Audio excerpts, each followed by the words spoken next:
Her eyes are slanting, her nose saddle-shaped, her teeth poor.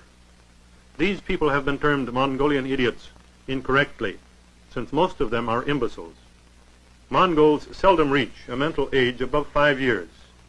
They respond only moderately well to training, but are usually placid and affectionate in disposition. For a long time, people with Down syndrome were misunderstood and treated unfairly. This is how they were shown in a medical teaching video from the 1950s. Back in 1866, an English doctor, John Langdon Down, was the first to describe the condition that now carries his name. But the language he used and the ideas that followed were shaped by prejudice, and those stereotypes lasted for generations. For most of the 20th century, people with Down syndrome were seen as incapable of living independent lives. Parents were told it would be impossible to raise a child with Down syndrome. This was the reality all the way up to the 1980s. For years, Down syndrome was considered a profound form of retardation and a hopeless disease, and those who had it were locked away.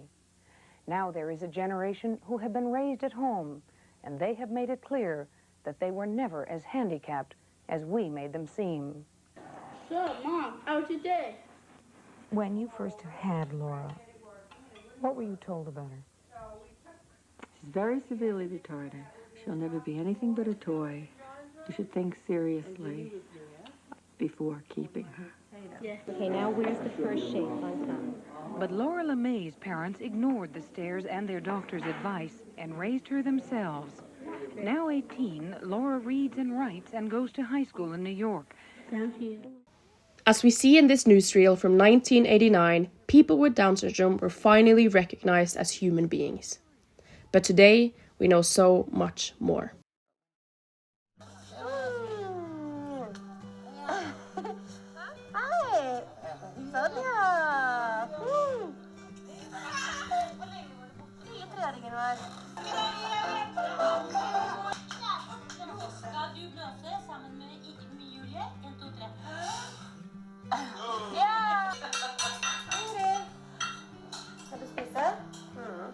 Ikke med kniven da, har du ikke en veldig dårlig bordsskift til deg? Nei, Ingrid.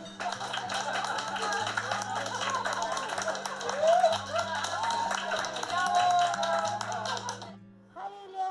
Hei, Ingrid. Down syndrome is a genetic condition. It happens when a person is born with an extra copy of chromosome 21. This extra chromosome can affect learning, communication, and sometimes physical health.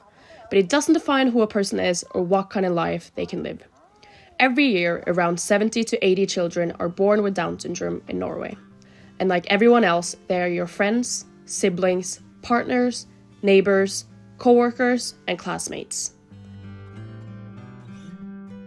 They cook meals together, and in the summer, they have barbecues, they take ice baths, drive boats, and hang out on their balconies.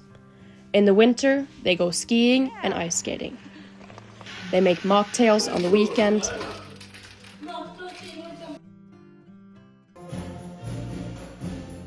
They play in bands, and they support their friends who play in bands.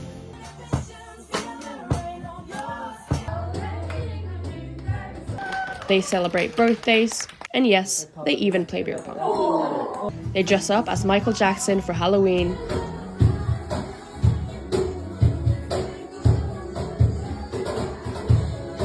And they fall in love. In other words, they live life fully. Places like Lille Lumandir show us what's possible when people with Down syndrome are given the chance to live independently with the right support.